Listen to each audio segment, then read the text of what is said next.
selamat pagi. Jumpa lagi di Berita Padang bersama saya, Afrin Meriana. Sejumlah berita aktual dan menarik akan kami sajikan untuk Anda. Berikut 3 berita utama pagi ini.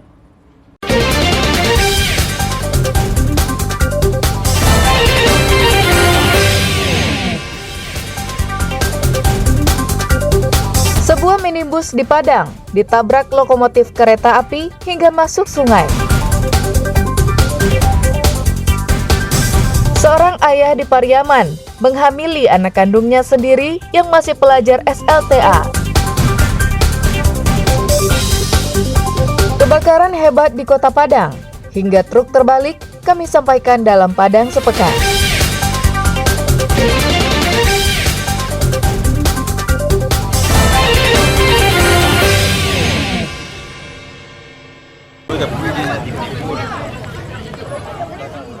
Sebuah minibus Rabu malam masuk Sungai Bandar Bakali, pusat Kota Padang, setelah dihantam lokomotif. Peristiwa ini terjadi di perlintasan sebidang banjir kanal, Kelurahan Alai Parakopi. Kecelakaan berawal saat minibus yang datang dari arah Taman Siswa menuju Alai Parakopi ditabrak lokomotif kereta api Pariaman Express yang datang dari stasiun Alai Parakopi. Diduga saat melewati perlintasan tersebut, pengemudi minibus tak melihat ataupun mendengar tanda kereta akan lewat.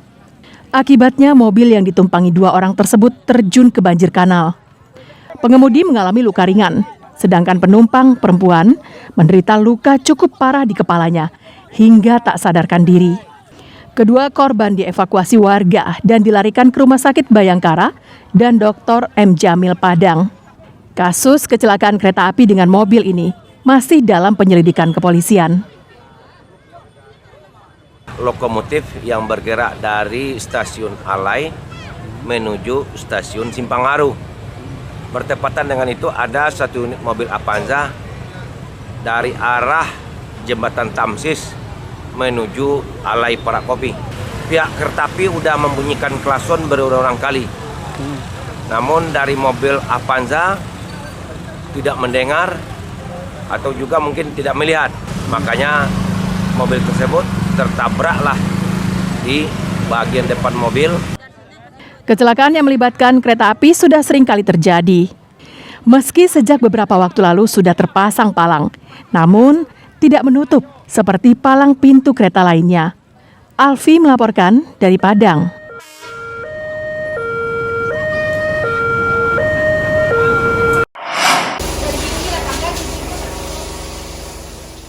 Unit Pelaksana Teknis Pusat Kesehatan Hewan Kota Padang pada Rabu siang memeriksa kelayakan dan kesehatan hewan kurban ke setiap tempat penampungan.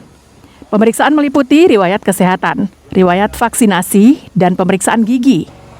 Dari pemeriksaan tersebut, tim menemukan adanya beberapa hewan kurban yang terindikasi menderita gejala penyakit lumpy skin disease atau dikenal penyakit kulit berbenjol. Meski tidak menimbulkan kematian dan bisa sembuh, namun penyakit ini cepat menular dan membutuhkan waktu lama untuk penyembuhannya. Tim kesehatan meminta peternak untuk mengarantina atau memisahkan hewan yang terindikasi penyakit kulit berbenjol. Meski daging sapi yang terpapar penyakit ini aman untuk dikonsumsi, namun petugas tidak menyarankan untuk dijadikan hewan kurban. Mengantisipasi penyebarannya, Unit Pelaksana Teknis Puskeswan Kota Padang akan menyasar 2.000 sapi untuk disuntik vaksin pada tahun ini. Jadi emang ada kita temukan di penampungan 1 atau 2 LSD, gejala LSD. Penanganannya kalau dari pemerintah untuk tahun 2023 ini kita di Kota Padang juga kemarin juga dapat kuota vaksinasi untuk LSD ini di 2.000 ekor.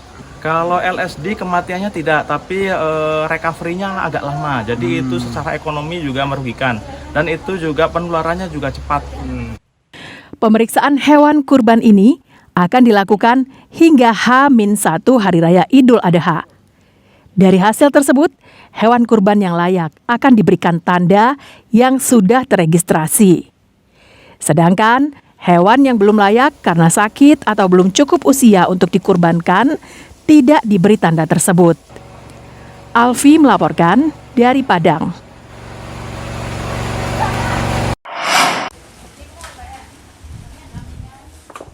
Satu persatu kandang peternakan dan penggemukan sapi kurban Kamis pagi didatangi petugas kesehatan hewan Kota Pariaman. Petugas memeriksa kesehatan sapi agar layak dijadikan hewan kurban. Petugas memeriksa mulut, kuku, badan, serta kulitnya. Selain itu, petugas juga memastikan umur sapi cukup dan sesuai dengan tuntunan agama Islam.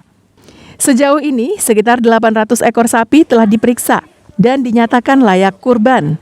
Sapi yang memenuhi syarat diberi label sehat dan surat keterangan. Sedangkan sapi yang tidak memenuhi syarat atau sedang sakit tidak diberi label dan tidak diizinkan untuk dijual. Petugas juga memberikan suntikan vitamin agar sapi dalam kondisi baik hingga hari pemotongan. Yang tidak boleh diperjualbelikan itu contohnya misalnya ketika dokter hewan dan paramedik veteriner kami menyatakan umurnya belum cukup, kemudian tampilan secara fisiknya itu ada penyakit seperti misalnya penyakit LSD atau BEV atau penyakit lain yang ada pada sapi itu tidak boleh disarankan tunggu sehat dulu baru boleh untuk dikasih label dan surat keterangan kesehatan hewan. Usaha penggemukan sapi kurban cukup menjanjikan karena dalam waktu 6 bulan bisa menghasilkan keuntungan 5 juta rupiah setiap ekornya. Saat ini harga sapi juga mengalami kenaikan dari tahun sebelumnya. 6 bulan atau 8 bulan 5 juta. Keluarga jual mana sekarang, Pak? 18,5. Ada kenaikan atau gimana, Pak? Ada dalam 1 tahun 1 juta. Petugas meminta masyarakat untuk tetap berhati-hati memilih hewan kurban, terutama membelinya dari petani yang tidak diawasi petugas kesehatan. Eki Rafki melaporkan dari Pariaman.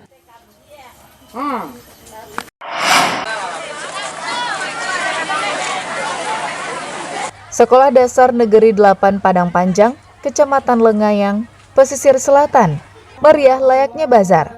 Ya, pihak sekolah tengah menggelar Balai Salero yang menyajikan aneka kuliner dan jajanan khas pesisir selatan.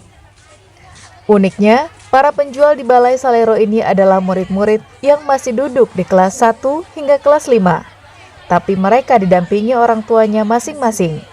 Para wali murid yang diundang dalam acara ini juga ikut membeli kue-kue yang dijual. Ada onde-onde, lapek bugi, parui ayam, dan masih banyak lagi dijual seharga Rp1.000 hingga Rp2.000 saja. Selain menjualkan, anak-anak juga ikut serta saat membuatnya bersama orang tua di rumah. Apa dibantu sama orang tua yang buatnya? Dibantu sama orang tua. Dibantu sama orang tua buatnya. Tapi Lama banyak aku acara yo terbuka untuk masyarakat awak sesama awak untuk menjalin silaturahmi yo. Belanja onde-onde lapik buki. Balai Salero ini merupakan bagian dari upaya mengajarkan murid-murid berwirausaha dan mandiri yang tertuang dalam sistem kurikulum Merdeka Belajar. Melakukan kegiatan implementasi kurikulum Merdeka, dalam hal ini P5, Proyek Penguatan Profil Pelajar Pancasila.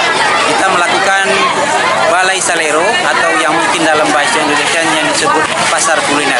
Kita berharap ini melatih anak-anak untuk belajar mandiri, berwirausaha, belajar memasak, kemudian memasarkannya. Kemandirian, bergotong royong itu ditandai dengan kegiatan Balai Salero. Ini kalau dalam platform Merdeka Belajar ini namanya P5, Proyek Penguatan Profil Pelajar Pancasila. Jadi atas nama pemerintah daerah Kabupaten Pesisir Selatan memberikan apresiasi kepada kepala sekolah, kepada komite sekolah, kepada anak-anak yang terlibat, kepada orang tua yang terlibat pada hari ini, bahwa ini adalah aksi nyata. Kegiatan Balai Salero di sekolah ini digelar di tengah acara wisuda tahfiz tahun kedua.